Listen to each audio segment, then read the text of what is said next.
Bonsoir madame, bonsoir messieurs, chers amis de leur solution. Vous êtes bel et bien sur ma page, apôtre Tate Samuel, et c'est l'heure de solution qui a commencé. 60 minutes à votre service, répondant au courrier du jour et bien sûr nous fixant, mon Dieu, sur cette deuxième rubrique, oh Dieu, fixe-moi, et enfin la CIMAC, la Convention internationale du mariage chrétien. Ravi de vous savoir là, et nous passerons de merveilleux moments avec le Saint-Esprit. Ce programme donc sous la couverture du sang de Jésus, et c'est parti pour le courrier du jour. Bonjour apôtre, c'est dans un état de consternation que je vous écris. Après avoir surpris mon mari en train de pleurer avec la photo de sa défunte mère, et ce, devant nos deux jeunes enfants qui ne l'ont pas connu. Apôtre, je suis aussi une orpheline et je ne comprends pas que mon époux soit insensible à tous les efforts que je fais pour qu'on s'en sorte. Aidez-moi, homme de Dieu, je me sens épuisé. Que notre Père céleste vous bénisse. Je me sens épuisé. C'est par là qu'elle a signé sa lettre. À la fin de sa lettre, je me sens épuisé. Vous savez, ça c'est très fort, je ressens ça. C'est quelqu'un qui a payé le prix, qui a sûrement enduré des coups durs, non seulement dans sa vie, je pense même que dans ce mariage, et il passe par des moments difficiles et elle s'est toujours tenue. Et maintenant, vous voyez, c'est comme si ça tenait sur un fil. Elle est fatiguée. Elle est fatiguée. Et mesdames, messieurs, c'est très important. Quand nous parlons de la communication, ce n'est pas seulement verbal. Et c'est ce qui devrait exister dans le mariage, parce que les époux se connaissent, ils ont passé un certain moment ensemble, un certain temps ensemble. Ils doivent pouvoir lire dans les yeux, dans les gestes, dans vraiment l'humeur même de son époux ou de son épouse, pour comprendre qu'on ne peut plus aller, continuer comme ça. C'est ce qu'elle est en train de dire. Ça ne peut plus continuer comme ça. Parce que là, elle a été choquée. Parce qu'un père de famille qui pleure devant ses jeunes enfants, mon Dieu, mon roi, et elle dit qu'elle est orpheline comme lui. Alors, je dois te dire tout de suite, toi peut-être, chacun de nous a sa grâce. Et chacun de nous réagit à sa manière face aux moments difficiles. Tu dis tu es orpheline comme lui, cela veut dire qu'il devrait pouvoir gérer. Mais il n'a pas tes aptitudes, il n'a pas ta force, il n'a pas ton parcours, il n'a pas ton expérience, il n'a même pas peut-être des gens qui t'ont soutenu, qui t'ont encadré comme lui. Et même si vous aviez toutes ces personnes, tout ce cadre-là, chacun réagit à sa manière. Chacun vit une souffrance à sa manière. C'est pourquoi je refuse de généraliser. Ah oui. Mesdames, Messieurs, j'ai l'habitude de dire, et je m'appuie toujours sur Amos 3, verset 3, deux personnes marchent-elles ensemble sans s'être accordées? Et je parle de vision. Quelle est la vision? On va où? Certains me diront, oui, vraiment, je ne peux pas parler parce que je ne vois pas le bout du tunnel. C'est vrai, il y a des situations où il n'est pas facile de communiquer, d'autant plus que notamment quand on a affaire aux femmes, si tu lui dis, en mettant si, j'ai mis si tout à l'heure, mais pour elle c'est une promesse. C'est une promesse. Non, dis-moi, dans 5 ans on sera où? Dans 10 ans on sera où? Bon, tu lui dis on sera en Australie, on sera en Chine, ou alors peut-être à Bétois, à Bomban, à Kousseri, je ne sais pas, à Bujumbura ou autre. Mais il y a tellement d'aléas. Il y a des situations que nous ne maîtrisons pas. Et c'est pourquoi j'en profite déjà, parce que là, je suis en train de m'adresser aux femmes. Mettez toujours la pression pour qu'on vous dise clairement. Celui qui dit là, oh ouais, même quand même avec les voyages sur nos axes routiers, on peut commencer, on se dit, on va mettre 4 heures de temps pour arriver dans telle ville. Mais après, il y a un embouteillage, il y a, c'est pas un accident en route, c'est très compliqué. J'ai eu des gens proches de moi qui étaient, par leur formation d'ailleurs, habitués à faire des calculs, faire des prévisions. Mais je ne pense pas qu'ils sont des exemples de réussite. Quand aujourd'hui je fais une rétrospective, j'analyse, il faut faire très attention. C'est pourquoi la notion de grâce, cette notion de grâce, pour ceux qui craignent Dieu, je dis bien qui craignent Dieu, parce qu'il y en a qui prennent la grâce de Dieu en vain, qui croisent les pieds se disant que la grâce de Dieu fera. La Bible dit, et c'est Proverbe 15:33, la crainte de l'Éternel enseigne la sagesse. Et l'humilité précède la gloire. Vous me direz, mais ça a quoi à voir avec le courrier? Mais je vais en train de répondre parce que nous, il y a la solution, dans ce programme, la solution, nous élargissons le champ des réponses pour que le maximum de personnes soient édifiées. Oui. Donc, je te parlais des réactions, cher ami, toi qui as écrit. Tu es orpheline comme ton époux. Tu ne comprends donc pas qu'il soit aussi... Elle parle d'insensible, mais elle parle aussi de vulnérabilité, de fragilité, qui n'a pas été assez fort pour surmonter sa situation comme elle, qui est aussi orpheline. Oh, et je vais vous dire, s'agissant des parents, c'est pourquoi je parle d'histoire personnelle. Il y a des enfants qui ont vécu une vie de famille vraiment équilibrée. Et parfois, c'est l'un des parents qui a fortement marqué tel ou tel enfant ou les enfants. Parfois, même cette souffrance peut venir même du cadre familial. C'est-à-dire, ce parent disparu avait une relation particulière avec lui ou elle, et une fois disparu, même ses propres faits lui disent « Ah, maintenant on va voir ». Ce que je dis, hein, les gens ont vécu ça. Et dans la propre famille, on te donnait tout, on faisait tout, c'est toi qui dictais. Maintenant, donc voilà quelqu'un de fragilisé déjà à l'intérieur. Maintenant, il va se marier. Était-il déjà prêt à affronter certaines difficultés de la vie, à faire face aux défis de la vie? Et quand toi tu dis, avec ce que tu endures, il est insensible, c'est-à-dire que vous-même, ce n'est pas facile. Peut-être même c'est toute cette situation qui l'amène à pleurer. C'est un homme dépassé. À vrai dire, il faut faire attention, parce que quelqu'un peut sombrer même dans une dépression.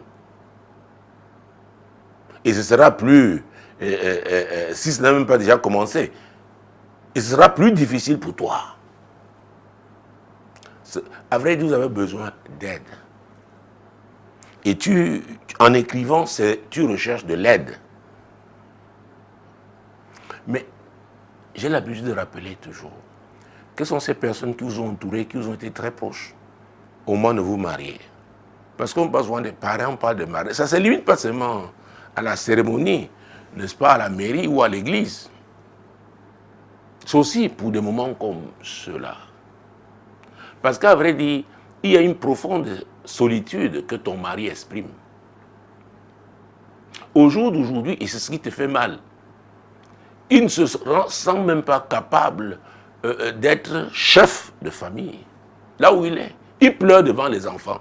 Les enfants vont lui demander, papa, ce qu'il va dire, c'est votre mémé, c'est votre... Mais c'est compliqué. Il est démoli. Comment faire pour engager sa reconstruction? Quand est-ce qu'il a même été démoli? Ne s'est-il pas marié déjà étant démoli? Croyant que c'est par le mariage. Et beaucoup ont fait cette erreur. On dit oui, oh, je me souviens de l'histoire de deux femmes ici à l'église. Elles avaient trouvé une femme pour leur frère, se disant que oui, ça, ils seraient équilibrés par le mariage. Vous savez, c'est très africain. Les gens essaient. C'est vrai qu'on ne peut donner que ce qu'on a. Mais ça a été un cuisant échec. Parce que si un travail n'est pas fait à la base, ce qui devait être fait, ce sera très, très... En fait, c'est comme une fuite en avant. C'est pourquoi dans mon ouvrage Source de malheur, au 2e chapitre, je parle de rechercher la cause. De rechercher la cause. Peut-être c'est quelqu'un, sa mère lui donnait tout. Je connais des hommes comme femmes, des gens qui, quand on était plus jeune, hey, la mère lavait les draps, ses draps, lavait ses habits. Et j'espère qu'il n'y a pas une de ces mères-là à l'écoute, en train de suivre ce programme, qui doit changer immédiatement. Parce qu'à vrai dire, il y a des expériences que chacun doit vivre personnellement. Et c'est ce qui arrive au mari de notre cher ami.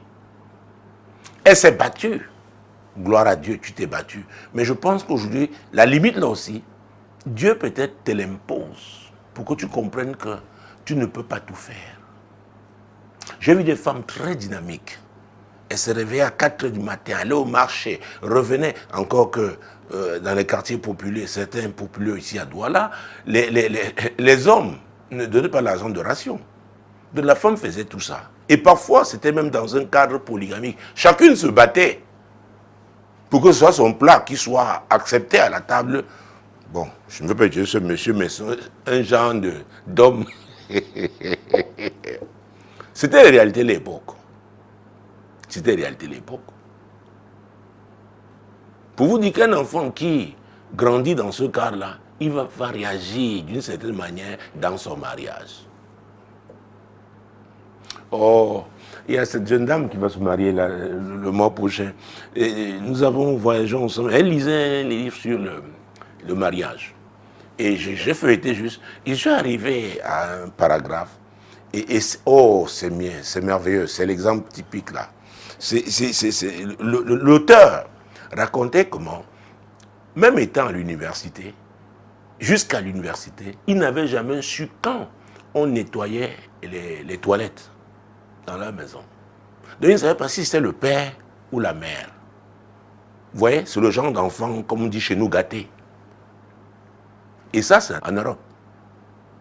C'est lui qui raconte. Et il dit alors, bon, il a commencé, il a trouvé un emploi, il a commencé à travailler. À un moment donné, bon, il fallait absolument qu'il se rapproche de son lieu de travail. Donc il a trouvé un appartement et il s'est marié. C'est là où, dans son appartement, il réalise que il y a des tâches dans la salle d'eau. Il y a des tâches, il y a des tâches. Un jour, il demande à son tout, mais tu n'as pas nettoyé? Elle lui a dit, je croyais que c'est toi qui allais le faire. Je suis étonné que depuis. C'est l'auteur. Oui.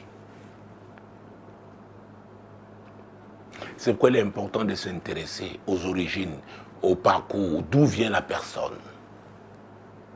Ah ouais. J'ai vu dans les familles polygamiques, quand on servait à manger, chacun faisait, il prenait le maximum, même quand c'était chaud, pour avoir, parce qu'il n'y en avait pas pour tout le monde. Donc c'est le plus fort. C'était comme la jungle. On servait dans des assiettes, nous regardions, on dit, mon Dieu, c'est comme ça la vie, c'était leur façon. Alors celui-là, même s'il va à la Sorbonne, il va à Harvard, il y a les séquelles. Donc, peut-être cet enfant qui est devenu un mari aujourd'hui a été tellement choyé par sa mère qu'aujourd'hui il regarde la vie. Il dit, oh, mes enfants, je suis dépassé. Peut-être il pleure parce qu'il ne sait pas comment il va faire pour éduquer ses enfants. Et peut-être il réalise aussi que toi-même tu as des difficultés aussi, tu atteins des limites. Maintenant tes limites explosent. Vous savez, c'est un bouillon. C'est beaucoup de choses à la fois. Peut-être il entend dire aux enfants, oh mes enfants, j'aurais voulu vous donner le meilleur, mais me voici. Et tu l'as surpris. Peut-être ce n'est même pas la première fois. Il est en train de faire un travail terrible sur ces enfants-là. Et je comprends donc ta réaction. Et la violence n'est pas... Oh, ne va pas t'aider. Il est touché. Sérieusement touché. Et c'est pourquoi quand je parlais de cause, oh mon Dieu, vous savez, les pasteurs sont appelés à faire beaucoup de choses, mais en réalité, nous ne sommes pas des psychologues. Il y a un travail, il y a la profondeur, un niveau de profondeur que c'est le psychologue qui va vraiment toucher. Oui. Alors, si tu avais pris la place de l'homme, tu as péché. C'est Dieu qui te dit ça, mais c'est la vérité. Je ne sais pas depuis combien de temps vous êtes mariés. Et qu'aujourd'hui, maintenant, parce que ça devient dur. Ça devient dur. Il faut que tu te repentes. Et que tu confies cette situation à Dieu. C'est Dieu qui a créé ton époux. C'est lui qui vous a donné des enfants. Et Dieu a un plan, non seulement pour vous, pour ces enfants-là aussi. Maintenant, comment faire? C'est pourquoi la Bible dit dans Zacharie chapitre 4, verset 6, que ce n'est ni par la puissance, ni par la force, c'est par mon esprit. Oh mon Dieu, mon roi. Alors, il y avait ce genre de filles au quartier, on les appelait filles-garçons. C'est-à-dire prêtes à tout, elles se battaient et quand elles grandissaient, devenaient des femmes et s'occupaient de tout le monde. Les amis, il y a des limites. Et parfois, Dieu permet que ça arrive pour que tu comprennes et que tu entres dans une zone d'humilité. Peut-être cet homme a un potentiel qui ne s'est pas encore exprimé. Et il faut qu'il soit touché à ce niveau. Et qu'il y ait quelqu'un aussi que Dieu utilise pour l'amener véritablement à comprendre qu'il doit opérer tel que Dieu l'a créé. Sa mère est partie, elle n'est plus de ce monde, c'est terminé. Il faut faire face aux réalités de la vie. Vous savez, Jésus, lorsqu'il annonçait publiquement son ministère, Luc 4, 18, 19, et mon Dieu, il a dit, l'Esprit du Seigneur est sur moi, parce qu'il m'a oint pour annoncer une bonne nouvelle aux pauvres. Il m'a envoyé pour guérir, la deuxième chose, les cœurs brisés. Les cœurs brisés. Il y a des gens qui se marient vraiment étant en lambeaux. Et il y a des femmes qui se marient en se passant pour une infirmière. Si tu es l'infirmière de ton mari, ça va te dépasser. Parce que tu ne dois pas prendre la place de Dieu dans sa vie. Et tu les vois à l'église. Non, papa, ça va aller. Pas la foi, pas la foi. Tu connais ce problème. Tu seras dépassé. Tu seras dépassé. Et là, tu as pratiquement atteint la limite. Ah oui. On a vu des hommes partir laisser la femme et les enfants.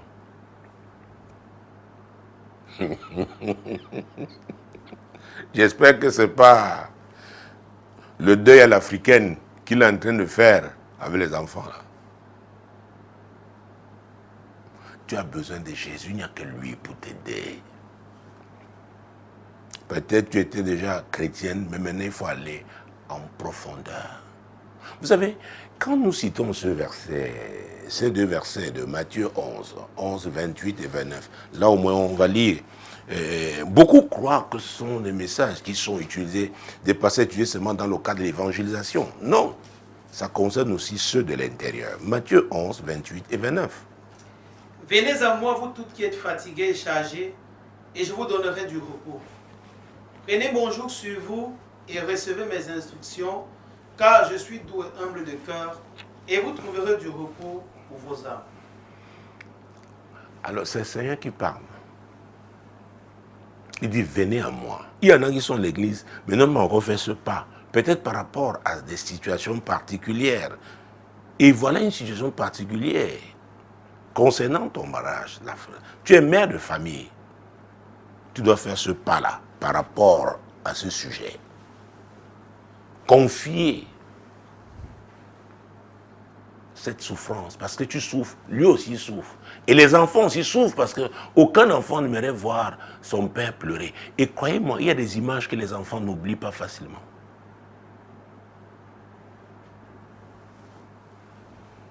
Il y a un genre de traumatisme qu'on peut causer, parce que le père représente l'autorité. Toi-même, tu as besoin de l'autorité du chef de famille, le mari. Mais maintenant, tu te rends compte que, hey, il y a eu effondrement. Le château de ta carte est tombé. Il n'y a plus de couverture. C'est compliqué. C'est compliqué. Si vous êtes chrétien, je pense avec un pasteur, il est important maintenant de lui confier ce problème. Et ce n'est pas un problème qu'on va traiter à la légère. Parce que je parlais de reconstruction tout à l'heure. C'est pas évident. Vous savez, ouais, quand il y a souvent des effondrements, ces temps-ci, on nous parle des cas de cyclones, des tornades, des typhons, bref, des tempêtes qui ramènent. Ouais, parfois on est obligé de venir racler, raser, pour recommencer. Parce que, mon Dieu, le psaume 127, j'aime le citer, notamment le verset 1. C'est très, très important. Écoutez, beaucoup croient qu'ils peuvent bâtir, que l'argent seul suffit pour bâtir. Il y en a qui se disent, oui, leurs coutumes, leurs traditions suffisent pour bâtir. Mais qu'est-ce que la Bible nous dit? Si l'Éternel ne bâtit la maison, ceux qui la bâtissent travaillent en vain. Si l'Éternel ne garde la ville, celui qui la garde veille en vain. Alors ça c'est le psaume 127 verset 1. Ajoutons le psaume 11 verset 3. Pour comprendre qu'on peut même être à l'église. Si on ne tient pas ferme sur le fondement de Christ, on peut se retrouver dans des difficultés. Quand les fondements sont renversés, le juste, que fera-t-il? Alors, vous savez pourquoi on a des problèmes dans ce monde? Et la plupart de ces problèmes sont causés par le diable. Parce qu'il est le destructeur. Jésus a dit, le voleur ne vient que pour voler, égorger et détruire. Et c'est lui le destructeur. Donc, il vient avec ces problèmes qui sont de nature à ronger notre foi, de nature à nous déstabiliser. Comme ça, nous perdons nos repères.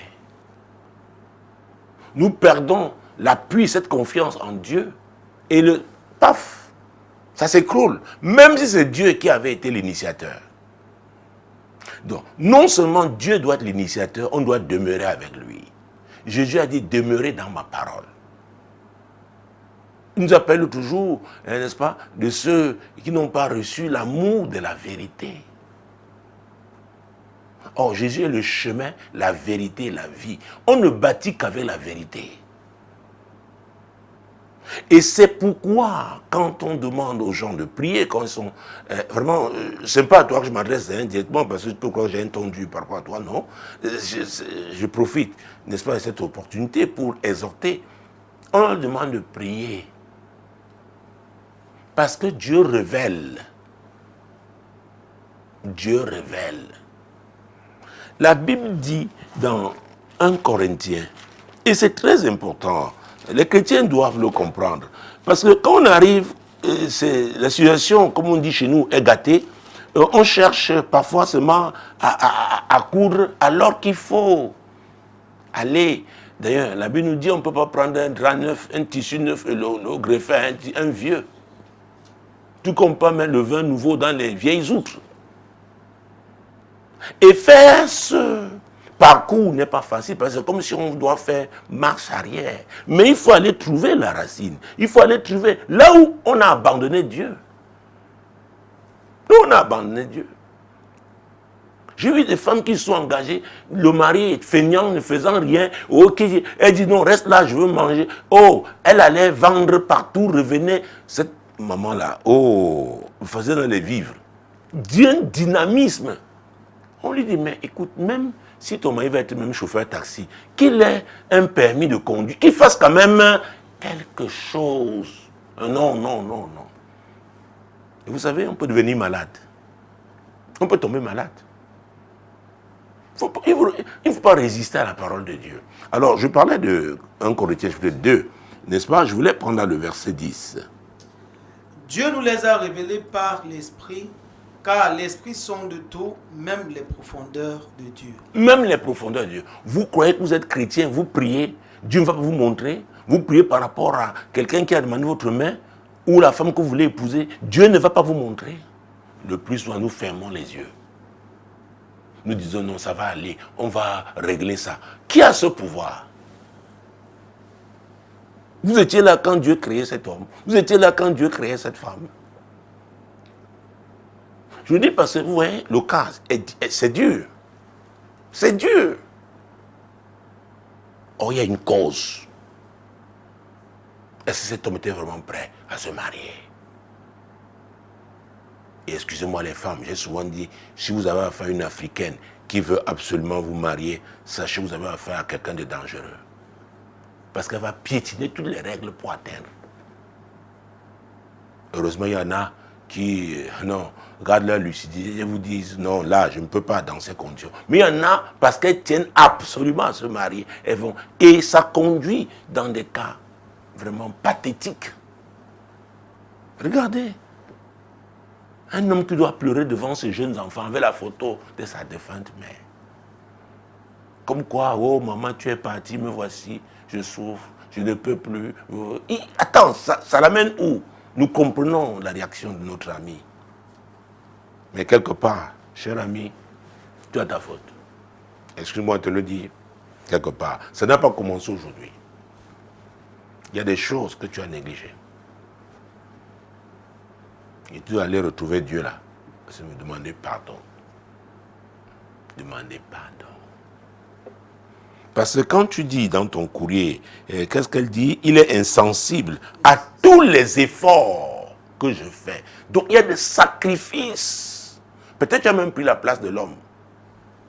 Et Dieu, ce n'est pas sa volonté. Dieu, ce n'est pas sa volonté. Chacun doit travailler. Même si les revenus ne sont pas importants, mais chacun doit. Cet homme, il fait quoi dans la vie? Ton mari là. Pour qu'il trouve le temps de rester avec ses enfants pour pleurer. Oh, Jésus qui est Nazareth. Vous savez, hein? Bon. Jean chapitre 16, je parlais du Saint-Esprit. Parce que ce type d'enfant, voilà aussi un type de personne qu'on est en train d'éduquer d'une certaine manière.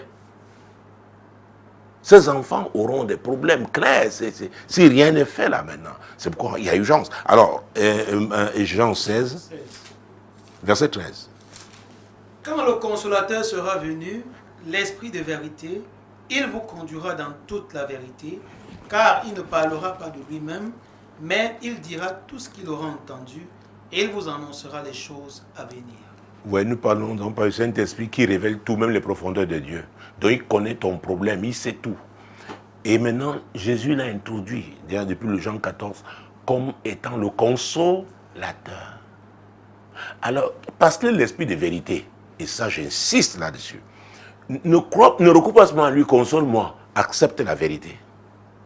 J'ai parlé l'amour, la vérité tout à l'heure. C'est-à-dire, s'il y a des endroits et des moments dans ta vie, dans ce mariage, tu as piétiné la parole de Dieu, tu n'as pas écouté, tu dois demander pardon. Pardon. Si c'était toi le chef, ah Seigneur, ce n'était pas ta volonté. Je suis allé au-delà de ce que je devais faire. Parce qu'on ne sait pas comment Dieu veut pousser cet homme-là maintenant. C'est pourquoi même avec les enfants, il faut être dur. Pas parce que vous ne les aimez pas. Oui. Oui. Et Jésus nous a dit, et ça j'aurais pu prendre avant Jean 16, Jean 14, 27. Je vous laisse la paix, je vous donne ma paix. Je ne vous donne pas comme le monde donne. Que votre cœur ne se trouble point et ne s'alarme point. Alors, Jésus s'adressa à ses disciples, les gens vraiment qui sont engagés à le suivre. Et si on lisait le verset précédent, vous verrez qu'il a parlé du consolateur aussi. Je l'ai dit depuis Jean 14, nous sommes dans Jean 14, verset 26. Mais le consolateur, l'Esprit Saint, que le Père enverra en mon nom, vous enseignera toutes choses et vous rappellera tout ce que je vous ai dit. Pour te dire quoi, cher ami? Si je te confie au Saint-Esprit, il va t'enseigner comment faire. Et lui qui est le conducteur, il va te conduire vers quelqu'un qui peut vous aider. Mais il faudrait déjà que ton mari sache que vous avez des problèmes, qu'il a des problèmes et qu'il n'y a que Dieu pour l'aider. Vous allez vous accorder d'abord vous deux. C'est très important. Parce qu'on ne peut pas, même à l'hôpital, et si on prescrit les médicaments à quelqu'un de malade et il ne prend pas, il doit coopérer. Donc il faudrait que vous soyez d'accord que vous avez des problèmes. Ah, ne faites pas comme ces femmes qui venaient à la prière et disaient, oh papa, prie pour mon mari. Ah, envoie seulement le feu. Envoie, non, là, c'est... Hey. Si le médecin prescrit des comprimés à prendre, est-ce que vous allez boire à la place de votre mari? Non. Donc il doit aujourd'hui comprendre qu'il y a des problèmes. Et tu peux prier pour ça. Seigneur, d'abord demander pardon. Je réalise aujourd'hui, parce que tu as ta part de responsabilité dans cette affaire. Surtout si tu es une Africaine, oh là, tu as ta part de responsabilité. Tu demandes pardon à Dieu. Et maintenant, tu demandes d'exposer, peut-être tu ne connaissais qu'en partie. Et peut-être ce qui est arrivé même, c'est un outil d'information que Dieu te donne, parce que tu l'as surpris. Que Dieu t'expose réellement la situation dans sa globalité. Et lui qui est l'enseignant, il va t'enseigner, il va de quelle attitude. Il peut demander d'être ferme à partir de maintenant. Tu dois être ferme. Vous voyez, j'ai déjà grignoté 2 minutes et demie sur la prochaine rubrique. Mais ça touche, hein, vous voyez. C'est embêtant. Surtout qu'on pense à 2 enfants. Qu'on pense. Voilà une femme qui est dépassée. Elle dit que l'homme est insensible. Peut-être croyait que l'homme a... Peut-être certains ont eu cette reconnaissance des sacrifices. Mais est-ce qu'il a été même élevé pour être reconnaissant? Oh, c'est compliqué. Nous sommes arrivés. Vous voyez, si tu n'avais pas Jésus dans ta vie, tourne-toi vers lui maintenant. Demande-lui pardon pour tes péchés. Engage-toi à le suivre. Et ici, tu trouveras beaucoup d'enseignements. Rapproche-toi du secrétariat ici. Et il y en a dans ce sens qui vont t'aider. Parce que d'ailleurs, j'ai fait une série d'enseignements, savoir s'arrêter, savoir recommencer. Parce que pour s'arrêter, il faut être courageux de faire l'évaluation. Ah oui, affronter cette casse. Et compter sur Dieu seul. L'amour, la vérité. La parole de Dieu est la parole de vérité. Elle a pour fondement la vérité. Il n'y a qu'elle pour t'aider. Quiconque veut t'aider, ce n'est pas l'argent aujourd'hui répondre à vos problèmes. Non, même si on vous donne l'argent, ce n'est pas... Non, il faut aller, n'est-ce pas, à la source du problème. Avoir le courage. Mais il est important que ton mari comprenne que vous avez des problèmes. Et que vous accordiez. Déjà pour moi, Dieu va vous aider. Voilà. C'est compliqué. Nous passons à la deuxième rubrique. Oh Dieu, fixe-moi. Avec dit, quand on regarde, notre amie ne semble plus être fixée. Hein. Elle est déstabilisée. Vous savez, quand les enfants aussi sont concernés, c'est compliqué, les jeunes enfants. C'est... Yeah. Oh Dieu, fixe-moi. Dieu ne peut pas fixer quelqu'un qui est têtu. Quelqu'un qui est désobéissant. Quelqu'un qui est orgueilleux, quelqu'un qui est arrogant, quelqu'un qui refuse de s'arrêter quand Dieu donne des alertes. C'est difficile que Dieu le fixe. Pour que Dieu te fixe, il faut que tu t'abandonnes à lui. C'est très important. La Bible nous dit dans Jean chapitre 1, verset 1 jusqu'à verset 3, au commencement était la parole. La parole était avec Dieu. La parole était Dieu. Elle était au commencement avec Dieu. Toutes choses ont été faites par elle. Et rien de ce qui a été fait n'a été fait sans elle. Et quand le verset 14, on dit la parole a été faite chair, il s'agit de Jésus. Donc il sait pourquoi. Il connaît le but, pourquoi il t'a créé. Le Christ t'a créé pour un but. Tu es sur cette terre pour une mission. Et pour accomplir cette mission, tu dois être à ta place. Mais malheureusement, nous sommes... cette génération, tout le monde court, même les vieux. Quand il dit courir, ce n'est pas forcément physiquement, mais les mentalités ont changé. Ah oui. Je voyageais avec, je crois que l'année dernière, quelqu'un hautement bien placé pour son âge. Mais pendant tout ce voyage, il ne regardait que les films violents. J'ai été étonné sur les séjours, mon Dieu. À cet âge, un homme sur sa tablette n'a que des films violents.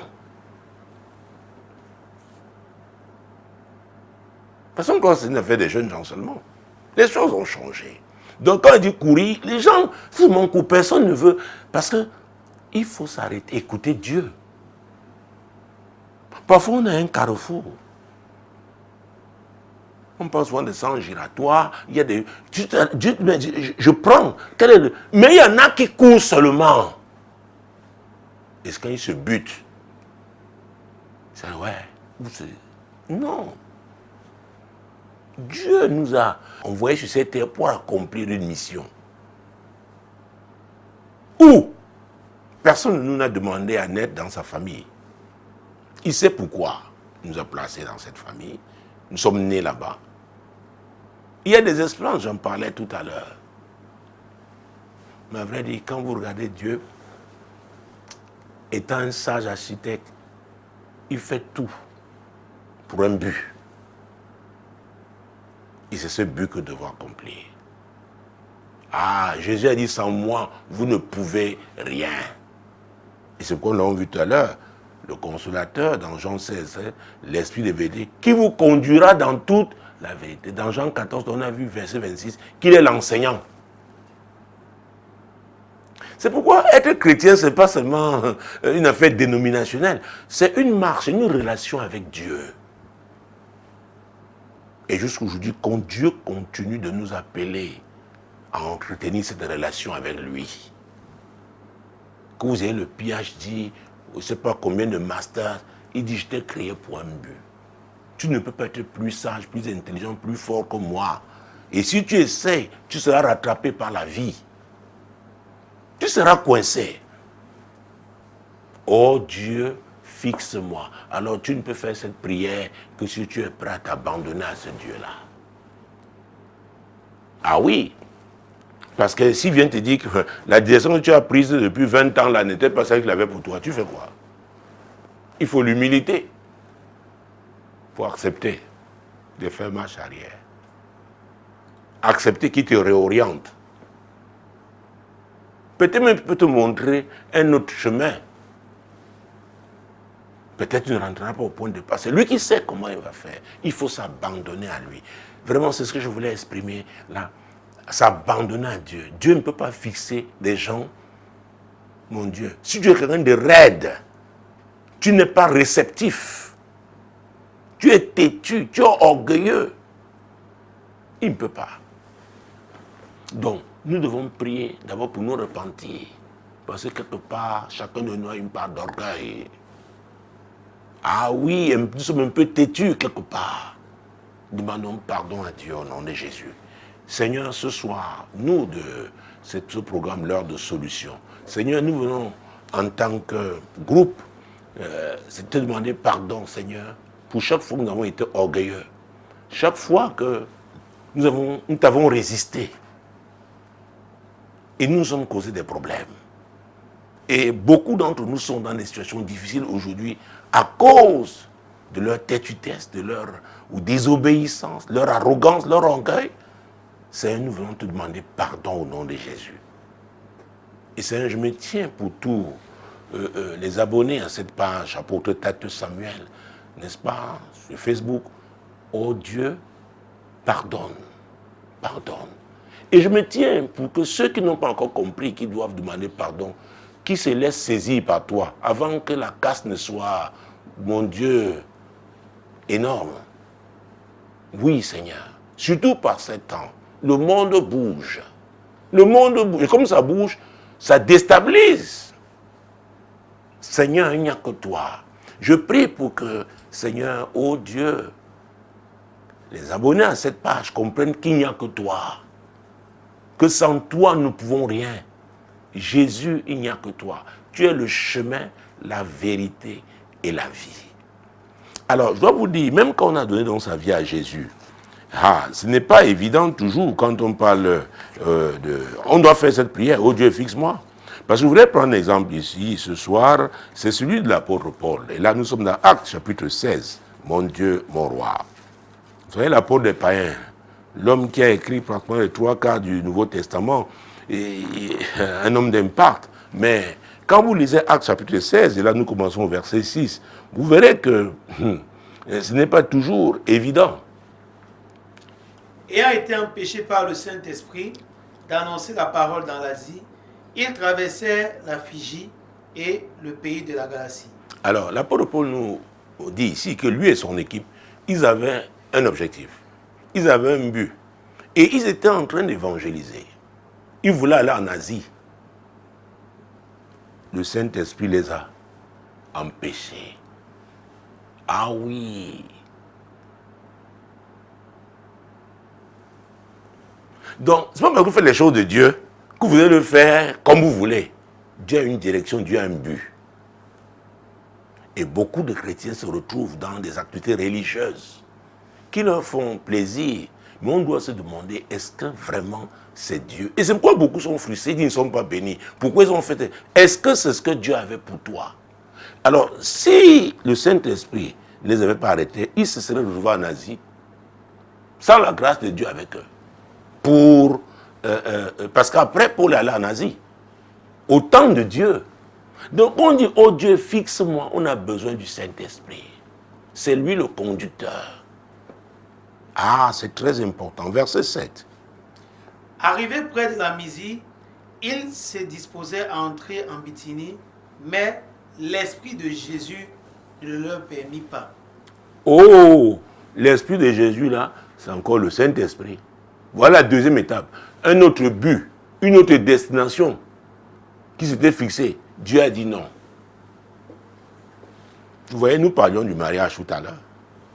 Et j'ai dit, par là, nécessité de consulter Dieu. Et c'est valable pour tous les domaines de la vie. Ça peut être pour un élève, son orientation scolaire, un étudiant, son orientation académique. Ça peut être même un jeune qui, oui, est sorti bien formé, et maintenant, au plan professionnel, où est-ce que Dieu l'attend? Oh Dieu, fixe-moi. Ça peut être un homme d'affaires. Vendre les tomates, on est homme d'affaires. Hein? Vendre les tissus, on est homme d'affaires. Devenir patron de boulangerie, on est homme d'affaires. Mais est-ce que c'est là, dans ce couloir que Dieu t'attend? Oh Dieu, fixe-moi. Nous allons faire cette prière ce soir. Est-ce que nous allons la faire en accord, que Dieu nous fixe? Mais il faudra aussi qu'on s'accorde que quand Dieu te dira ce qu'il veut, où tu dois être, ce que tu dois faire, si ça ne t'arrange pas, tu dois obéir. Parce qu'il a parlé par le prophète Samuel, disant dans 1 Samuel 15, 22, que l'obéissance vaut mieux que les sacrifices. Les amis, c'est bien d'obéir à la voix de Dieu. Vous pouvez ne pas comprendre aujourd'hui, mais Dieu, ce qu'il vous réserve demain, va vous étonner parce qu'il est Dieu. Il est amour. Ah, c'est aussi ça la soumission. Ah, je préfère le mot soumission. Alors, si vous êtes soumis à Dieu, vous engagez à l'être, alors nous pouvons faire cette prière. Et croyez-moi, elle va porter des fruits. Nous sommes d'accord? Alors, la famille de l'heure de solution, le groupe de l'heure de solution est en accord. Père, au nom puissant de Jésus, nous prions en tant que groupe de l'heure de solution. Et Seigneur, nous prions aussi en associant tous ceux-là qui sont abonnés à ma page Facebook, Apôtre Tate Samuel. Seigneur, mon Dieu, oh Dieu, fixe chacun. Montre à chacun quelle est la direction à prendre. Seigneur, le bon choix à faire. Et nous prions afin que chacun se soumette au nom puissant de Jésus. Qu'il accepte ta volonté. Seigneur, même si c'est dur pour la chair, mais ce sera bien pour son avenir. Seigneur, c'est notre prière. C'est notre prière, ô Dieu. Ce groupe de l'heure de solution en train de prier. Seigneur, fais-le. Fais-le, Seigneur. Fais-le, Seigneur. Tu dis au temps favorable, je t'ai exaucé. Au jour du salut, je t'ai secouru. Voici maintenant le temps favorable. C'est ce que tu dis dans 2 Corinthiens 6, verset 2. Seigneur, tu fixes aussi en fonction du temps. Nous prions pour la patience. Seigneur, nous prions pour l'hypersensibilité au Saint-Esprit et la promptitude à lui obéir. Ô Dieu, quiconque était troublé à cause du choix qu'il avait fait. Seigneur, parce qu'il a fait cette prière aujourd'hui, étant déterminé, étant sincère, Seigneur, ôte les troubles de son cœur et qu'il obéisse. Que ta paix soit avec lui, ô Dieu. Seigneur, que ta paix soit avec tout ce groupe de l'heure de solution. Que ta paix soit avec les abonnés à ma page Facebook, apôtre Tate Samuel. Ta paix, Seigneur. Ta paix, ô Dieu, au nom puissant de Jésus. Oh, bienvenue à la CIMAR, la Convention internationale du mariage chrétien. Vous voyez qu'à vrai dire, tous les sujets là sont liés. Parce que pour se marier, n'est-ce pas, on fait un choix. On doit décider. C'est vrai qu'on va dire, certains, ce n'est pas une langue comme ça qui décide, mais le choix, il y a des éléments. Ah oui, rationnels sur lesquels on s'appuie. Nous avons ces éléments rationnels, mais parce que nous avons Christ, nous marchons par la foi. Sachant que nous sommes conduits par qui? Le Saint-Esprit. Le Saint-Esprit est l'esprit de foi aussi. Alors, pour commencer, parce que nous avons 3 sous-catégories dans cette rubrique, nous allons prier que ce soit les jeunes gens qui aspirent au mariage, parce qu'ils estiment qu'ils ont été préparés par Dieu, ils sont donc affûtés aujourd'hui pour se marier, que ce soit ceux qui sont dans la deuxième catégorie, c'est-à-dire le rattrapage, ou alors les couples en difficulté. Mon Dieu, mon roi, prions, prions, prions, prions, pour que ce soit la volonté de Dieu seul qui s'accomplisse. Cela veut dire quoi? Tout ce qui s'attaque à la volonté de Dieu ne saurait prospérer. C'est le but de notre prière. Est-ce que nous sommes d'accord? Très bien. Seigneur, le groupe de leur solution est d'accord. Nous parlons du mariage chrétien. Nous nous levons contre, Seigneur, mon Dieu, et la volonté charnelle, la volonté des hommes. Nous nous levons contre la volonté permissive. Ta volonté permissive, Seigneur, nous nous levons pour que ta volonté seule, ta volonté parfaite, s'accomplisse sur nous. Seigneur, quel que soit le domaine de la vie, oui, Seigneur, et dans ce cadre-ci, nous parlons du mariage. Ta volonté. Nous avons des jeunes gens qui crient à toi pour le mariage. Seigneur, il y en a qui veulent savoir quelle est la femme, ils veulent connaître la femme que tu leur as réservée. Il y a des femmes qui veulent identifier l'homme qui vient de toi. Seigneur, merci pour ton esprit. Le Saint-Esprit qui est le conducteur. Oui, le Saint-Esprit qui est le conducteur. Donc prions pour que les jeunes gens se laissent conduire par l'Esprit de Dieu. Ah oui, qui est l'Esprit de vérité, qui ne tiennent pas compte des considérations mondaines, n'est-ce pas, des modèles que le monde nous propose aujourd'hui, mais qui se laissent conduire par le Saint-Esprit. Et vous savez quoi? Quand vous méditez cette parole a été inspirée de Dieu. C'est le Saint-Esprit qui a conduit tous ceux qui ont écrit. Donc quand vous méditez cette parole, sachez que vous êtes avec le Saint-Esprit. C'est pourquoi il est important de méditer la parole de Dieu. Je pense que voilà un sujet de prière. Tous ceux-là qui aspirent au mariage, que ce soit dans la première ou la deuxième catégorie, ou alors qui sont en difficulté dans leur mariage, qu'ils se tournent vers la parole. Oui, qu'ils embrassent la parole de Dieu et l'acceptent dans leur vie au nom puissant de Jésus. Seigneur, c'est notre prière. Oh Dieu, ta parole, elle est puissante, mon Dieu. Oui, Seigneur. Oh, tout a été créé. Mon Dieu, mon roi, tu as parlé. Tu as parlé. Jéhovah, tu as ordonné. Oh, Jésus-Christ. tu as exécuté. Toi, le Saint-Esprit, tu as manifesté. Seigneur, nous parlons du mariage. Nous parlons du mariage. Les jeunes gens qui crient à toi aujourd'hui pour le mariage. Seigneur, qui méditent ta parole. Qu'ils embrassent ta parole, l'acceptent, se soumettent à toi. Parce que tu parles aussi par ta parole écrite. Oui, Seigneur. La communion avec toi aussi, par la parole, la méditation de la parole. Qu'il en soit de même pour la deuxième catégorie. Ceux qui prient pour le rattrapage, peut-être ils ont essayé, dans le passé, ils sont cassés la figure. Et ils croient en toi qu'ils peuvent recommencer, qu'ils peuvent avoir un nouveau départ. Mais cela n'est pas possible sans ta parole. Il y en a qui appartiennent à cette deuxième catégorie, mais qui ne sont pas mariés auparavant. Eux aussi, tout se trouve dans la parole. Seigneur, que cette deuxième catégorie aussi embrasse ta parole au nom puissant de Jésus. Oh, c'est notre prière. Seigneur, ta parole. Que les gens qui crient à toi, nos amis, par rapport au rattrapage, au mariage, Seigneur, aime ta parole. Accepte l'amour. Oui, reçoivent l'esprit de, oh, Jésus-Christ, l'amour de la vérité. La vérité dans ta parole. La vérité dans ta parole. La vérité dans ta parole. Et Jésus, dans Jean 8, 32, tu disais, vous connaîtrez la vérité et la vérité vous affranchira. S'il y en a qui ont échoué hier, la vérité va les affranchir, n'est-ce pas, de toutes les causes d'échec, pour que leur prochain mariage ne soit pas d'échec. S'il y en a qui n'ont pas saisi les opportunités qu'ils ont eues, et maintenant ils appartiennent à cette carrière de 40 ans et plus, oh, mon Dieu, mon roi, la vérité va les aider à ne pas faire un mauvais choix. Vous connaîtrez la vérité vous affranchira. Cette vérité va vous délivrer des liens du célibat. La parole de Dieu est la parole de vérité. Elle est puissante. Elle est puissante. Oh, Jésus. D'ailleurs, prenons Hébreu, Jésus-Christ de Nazareth.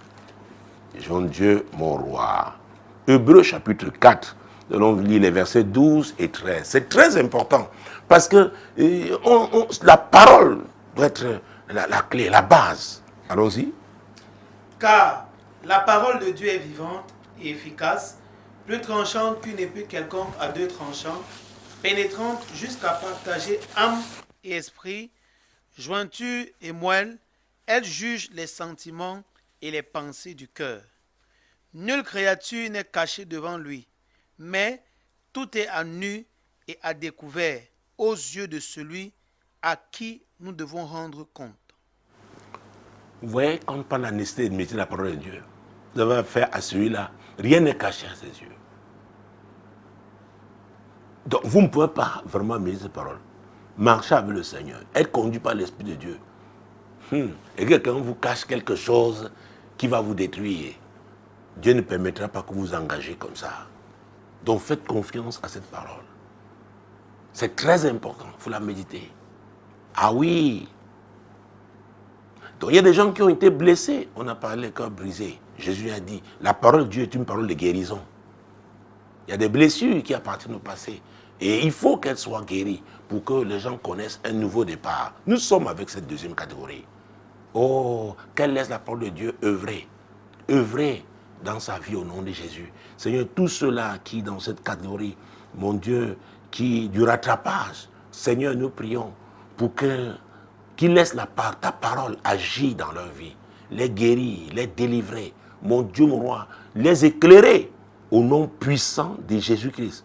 Oh Dieu, ta parole, ta parole, ta parole. Alors, la troisième sous-catégorie, il s'agit là des chrétiens qui sont déjà mariés, mais qui sont en difficulté dans leur mariage. Vous me demandez comment est-ce que cela peut arriver. Nous sommes dans ce monde difficile. Et comme je disais tout à l'heure, tout bouge. Le diable agit. Jésus nous a dit qu'il est le voleur.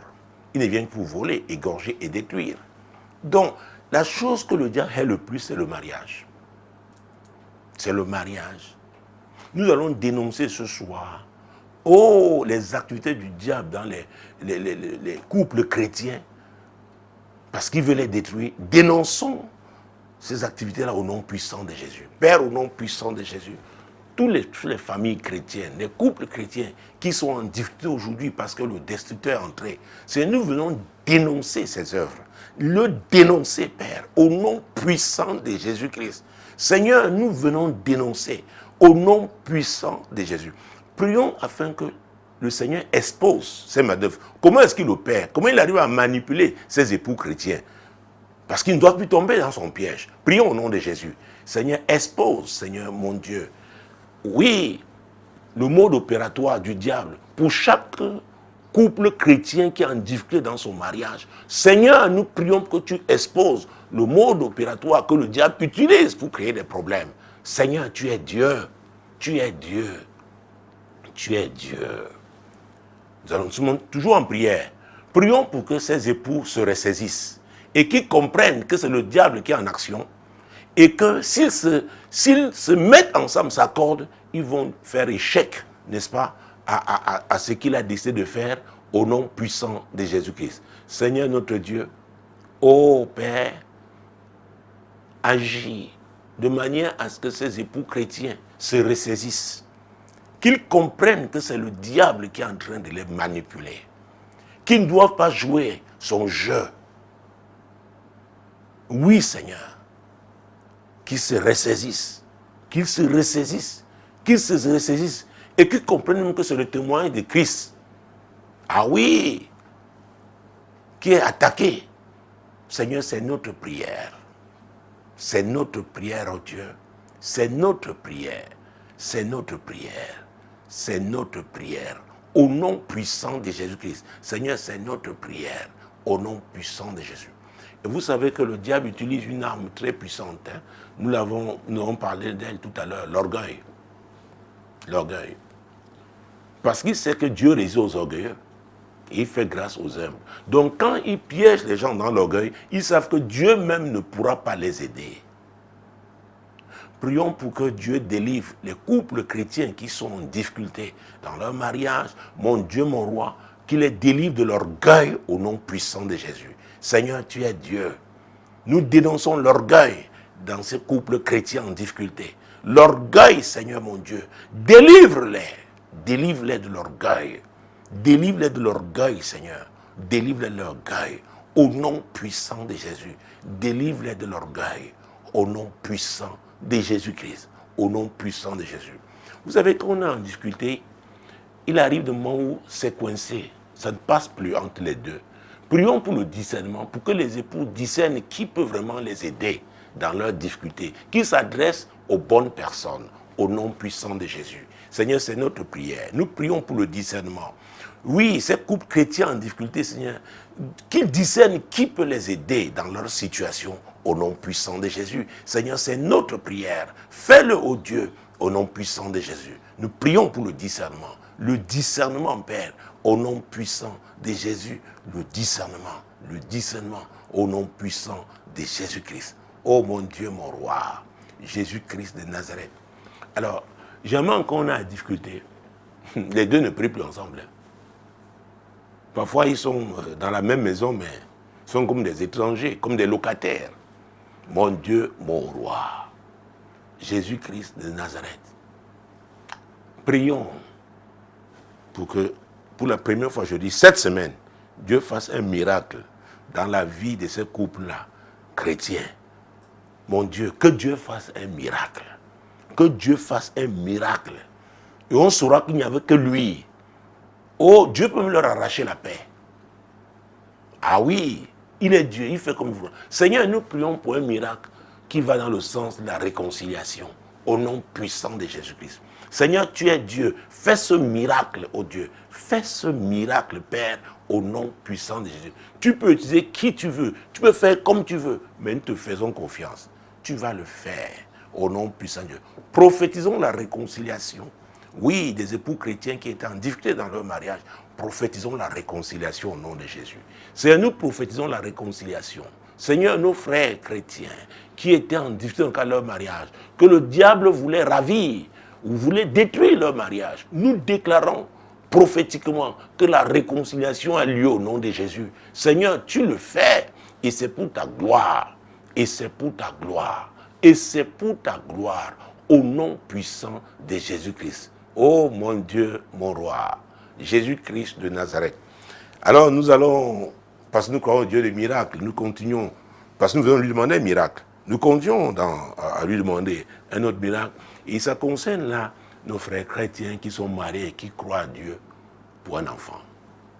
Oh, pourquoi même pas des jumeaux? Pourquoi pas des triplés? Écoutez, cette grâce, vous la verrez particulièrement opérationnelle en cette saison. Ah, je vous le dis, je vous le dis, je vous le dis, je vous le dis. Commençons par rendre grâce à ce Dieu des miracles. Le Dieu, oui, des bébés miracles au nom de Jésus. Seigneur, nous te rendons grâce parce que comme tu le feras, c'est pour ta gloire.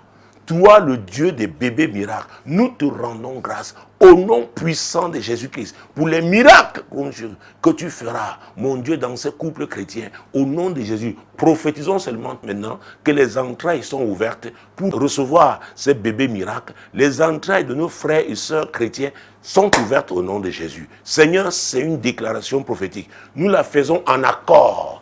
Ce groupe de l'heure de solution est en accord. Nous déclarons que les entrailles de nos frères chrétiens qui crient à toi pour un enfant dans le cadre de leur mariage sont ouvertes au nom de Jésus. Et le miracle a lieu. Le miracle a lieu. Au nom puissant de Jésus, nous te célébrons, Seigneur. Nous te louons, nous te glorifions. Merci, madame. Merci, messieurs. Chers amis, merci. Parce que pour ce soir, l'heure de solution, c'est fini. Prochain rendez-vous, lundi prochain, là sera 21h. Ce sera sur ma page Facebook, Apôtre Tate Samuel. Shalom.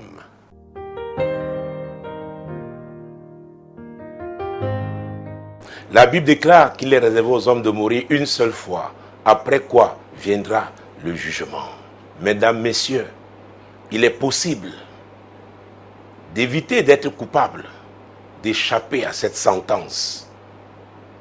Jésus a dit, je suis le chemin, la vérité et la vie. Et nul ne peut aller au Père que par lui. C'est Jésus que je vous propose. Et c'est maintenant. Répétez cette courte prière après moi. Seigneur Jésus, je crois que tu es le Sauveur. Je reconnais que je suis un pécheur. Et je demande pardon pour mes péchés. Je m'engage à te suivre. Merci Seigneur. Amen.